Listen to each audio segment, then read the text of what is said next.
एगो आप सबके बीच में फिर से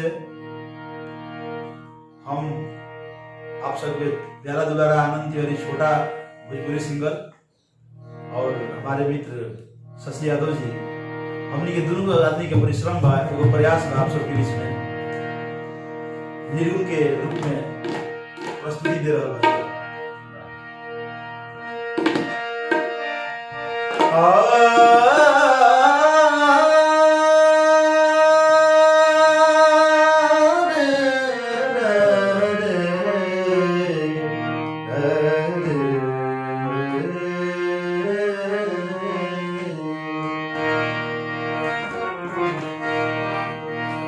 उमर मोरी बारी रे बारी, अब ही आइल गवन माँ की साड़ी, बाट आइल गवन माँ की साड़ी, उमर मोरी बारी रे बारी।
भौजी के अकवारी, उमर मोरी बारी रे बारी, पट आइल गवनवा के साड़ी, पट आइल गवनवा के साड़ी, उमर मोरी बारी रे बारी।